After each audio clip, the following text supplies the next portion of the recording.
तो दोस्त, जब भी आप एंगल ग्राइंडर का यूज करिए तो इसके लिए बहुत ज़्यादा वीडियो में हम सीखेंगे एंगल ग्राइंडर चलाने का सही तरीका। एंगल ग्राइंडर की छोटी सी लापरवाही से बहुत बड़ी दुर्घटना हो सकता है, जैसा कि आपने वीडियो में देखा। आपको अभी तक किसी ने नहीं बताया होगा एंगल ग्राइंडर चलाने का सही तरीका, एंगल ग्राइंडर को यूज कैसे करना है। देखो, ये जो एंगल ग्राइंडर आते हैं ये 12,000 आरपीएम पे आते हैं, तो इससे बहुत ज़्यादा एक्सीडेंट के चांसेस रहते हैं और पल की लापरवाही से आपके चेहरा खराब हो सकते हैं, आपकी उंगली गायब हो सकता है। तो उन सब चीज़ों से आपको कैसे बचना है, यहाँ पे मैंने कई सारे प्लेट भी ले रखे हैं। कौन सा प्लेट का यूज करना चाहिए और इससे क्या क्या काट सकते हो आप, और काटते समय क्या क्या सावधानी आपको बरतनी है। सबसे पहले तो ये जो एंगल ग्राइंडर है ये 12,000 आरपीएम पे वर्क करता है और इसका वजन की बात करें तो 1.5 केजी इसका वजन है। देखो, ये जो एंगल ग्राइंडर है ये आप नॉर्मल बोर्ड में यूज कर सकते हो, यानी इसके लिए इसको यूज करने के लिए किसी पावर बोर्ड की जरूरत नहीं है, क्योंकि ये 3 एम्पियर है और 670 वाट का एंगल ग्राइंडर है। एंगल ग्राइंडर यूज करते समय इसके साथ आता है ये सेफ्टी गार्ड और एक आता है हैंडल। इन दोनों का आपको यूज करना बहुत जरूरी है। बहुत सारे लोग क्या करते हैं, केवल इस प्लेट को लगा लेते हैं और प्लेट को लगाकर इस एंगल ग्राइंडर से जो काम करना होता है वो करने लगते हैं। लेकिन मैं आपको बताऊंगा कि ये सेफ्टी गार्ड और हैंडल का क्या उपयोग है, ये आपको दुर्घटना से कैसे बचाती हैं। ठीक है, तो सबसे पहले आपको अपने एंगल ग्राइंडर में अपने सेफ्टी गार्ड जो होता है इसका यूज कर लेना। जब भी आप सेफ्टी गार्ड को यूज करते हो तो ये सेफ्टी गार्ड आपको, ये जो स्विच है इसके इसी के दिशा में ये होना चाहिए। इसको आप इस तरह से लगा सकते हो। ठीक है, ऐसे लगाओ कि आपके हाथ पे चिंगारी बिल्कुल भी ना आए। तो इस तरह से आप इसको जब सेट हो जाएगा इस तरह से पूरा का पूरा बैठ जाता है। यहाँ पे एक नट होता है, इस नट को आप पेचकस की सहायता से कर सकते हो। यहाँ पे मैं इसका जो ये सेफ्टी गार्ड होता है इसको लगा दिया। देखो, इससे लगाने से क्या होता है कि आप कभी भी कुछ किस चीज को काट रहे हो, कोई भी मेटल को काट रहे हो तो ये टूटता है, तो ये क्या करता है, बचाता है। और इससे जो चिंगारी निकलती है, जो लोहे के कण छोटे छोटे निकलते हैं, वो आपके फेस पे नहीं आते, ना ही आपके हाथ पे आते हैं। तो सबसे पहले आपको जो भी एंगल ग्राइंडर लेना है, देखो ये एंगल ग्राइंडर थोड़ा सा महंगा पड़ता है, लेकिन इसमें जो स्विच होता है ना, ये आप इसको इस तरह से पुश किए रहोगे तब तक ये एंगल ग्राइंडर चलता रहेगा, और जैसे आप इसको छोड़ोगे ये एंगल ग्राइंडर बंद हो जाता है। ऐसे में आपको इसमें एक चीज और भी देखने को मिलता है कि आप अगर इसको इस तरह से करके थोड़ा सा इसको इस तरह से पुश कर देंगे, इसको करने के बाद तो ये क्या हो जाता है कि एंगल ग्राइंडर आपका चालू रहता है। आप ऐसे में भी वर्क कर सकते हो, लेकिन ऐसे में वर्क करना काफ़ी ज़्यादा डेंजरस होता है। तो आप अगर नए हो तो आपको क्या करना, सिर्फ ऐसे कर कर ही यूज करना है, क्योंकि जो आपकी एंगल ग्राइंडर होती है ये एंटी क्लॉकवाइज चलती है। ठीक है, यानी कि घड़ी की विपरीत दिशा में चलती है, इसीलिए ये क्या करती है कि पीछे की तरफ फेंक देती है। कभी भी आप एंगल ग्राइंडर का जब भी यूज करते हो तो आपको एक हाथ से यूज एंगल ग्राइंडर को नहीं करना है। ठीक है, आपको एक हाथ से इसको पकड़ लेना है और एक हाथ से इसके हत्थे को पकड़ना है, इसलिए इसमें एक हत्था भी दिया जाता है। आप हत्थे को यहाँ और यहाँ दोनों जगहों पे कर सकते हो। आप अगर इस हैंडल से वर्क करते हो, इस हाथ से वर्क करते हो तो आपको यहाँ पर कसना है, अगर इस हाथ से वर्क करते हो तो आपको यहाँ पे कसना है। लेकिन हत्था कसने का जो वो अपने हिसाब से होता है, लेकिन कसने का सही तरीका क्या है, जहाँ पे ये स्विच दिया है तो आपको इसको सिंपल इस तरह से कस देनी है, जैसे यहाँ पे मैं कस रहा हूँ।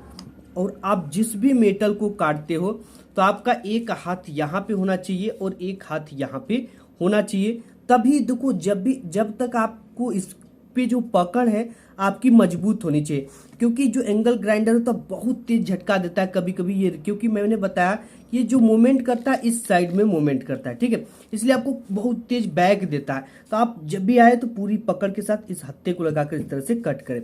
और नहीं, अगर इसको आप पकड़ सकते हो, कोई ऐसा चीज इसे बराबर में काट रहे हो तो यहाँ पे आपकी हाथ होनी चाहिए और एक हाथ आपको यहाँ पे होना चाहिए। इस चीज को, इस पोर्शन को आपको छोड़ देना है एंड एक हाथ इस तरह से कर कर आपको कटर करना है। जैसे मैंने आपको वीडियो यहाँ पे लगी है बगल में, आप उसको देख सकते हो। एंड सब मेन चीज इसकी आ जाती है, ये तो चीजें कंप्लीट हो गई।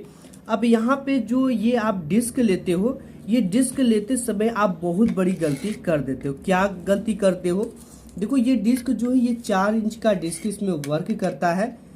इस एंगल ग्राइंडर में ये सिर्फ मेटल कटिंग का काम करता है। बहुत सारे लोग इसे वुड भी काट देते हैं, लकड़ी वगैरह भी काट लेते हैं। तो देखो लकड़ी तो कट जाती है, लेकिन उस समय इसको टूटने के चांसेस रहते हैं।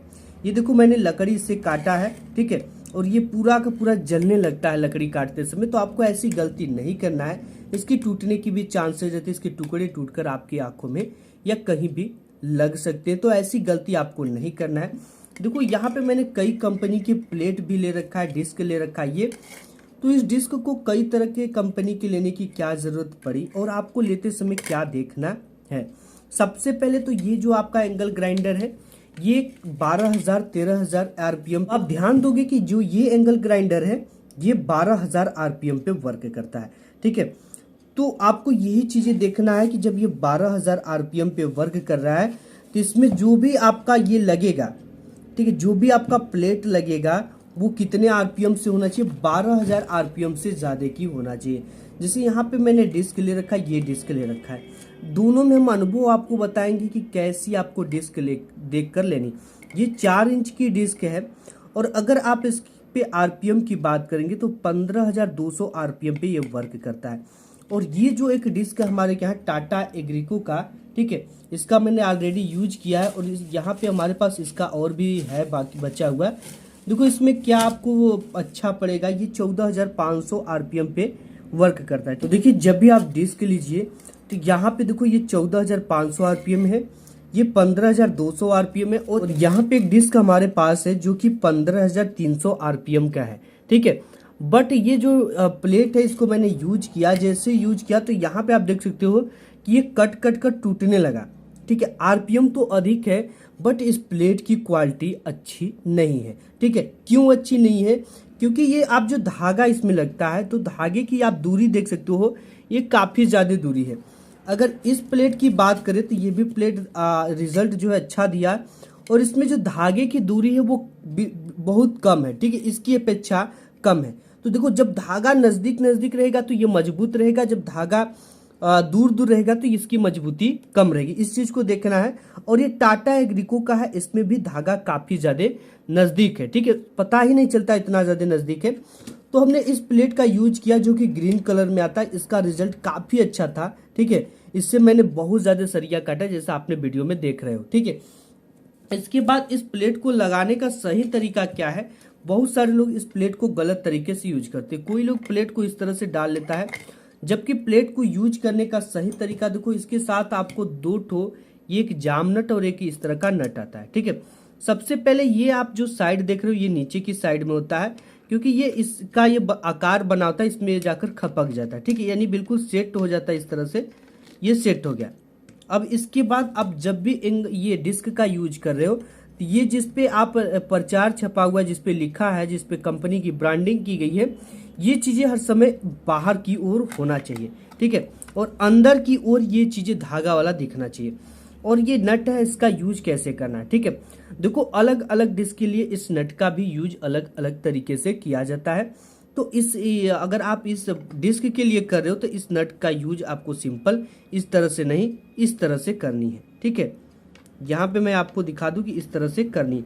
अब जैसे ही मैं इसको कसूंगा तो ये क्या होता है कि मुझे बहुत ज़्यादा प्रॉब्लम होती है कसने में, ये घूमता है, ठीक है।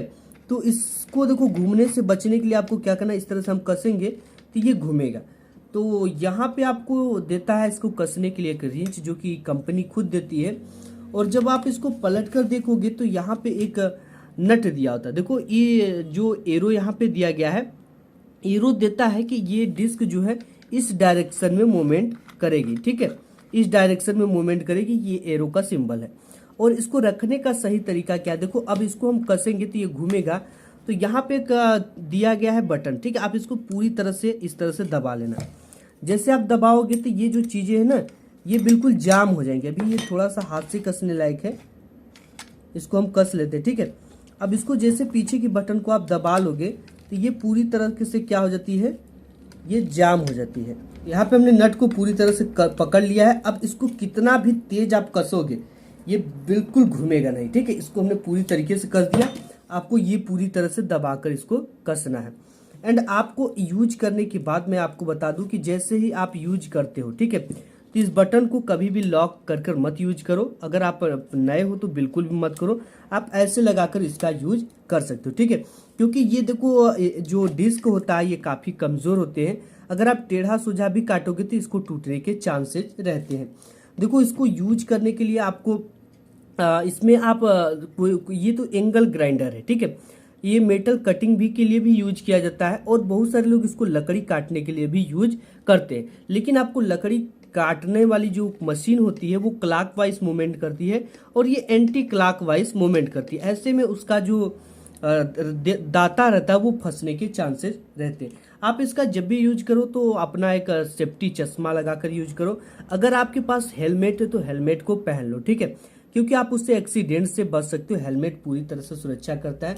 और आपको हैंड ग्लोव्स ले लेना है ताकि जो इसका कण निकलते हैं ना, ये कण जो होते हैं काफ़ी गर्म होते हैं, अगर आपके कपड़े पर भी पड़ते हैं तो वो कपड़ा जला देते हैं। तो आपको इस तरह का हैंड ग्लोव्स मिलता है मार्केट में, ठीक है। 50 रुपये में भी मिल जाएगा, 100 रुपये में भी मिल जाएगा, 150 रुपये में भी मिल जाएगा।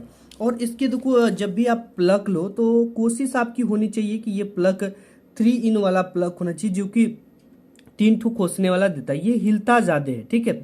तो अब तो ऐसा ही आ रहा है तो हमें ऐसा ही लेना पड़ रहा है। तो ये एंगल ग्राइंडर 12,000 आरपीएम पे वर्क करते हैं और ये इसकी डायरेक्शन घूमने की ये है, इसलिए आपको क्या करता था कि कभी भी आप एक हाथ से इसको पकड़ कर ना, बहुत सारे लोग क्या करते हैं कि एक हाथ से ही और एक हाथ से किसी भी मेटल को पकड़कर इस तरह से काटने लगते हैं, ठीक है।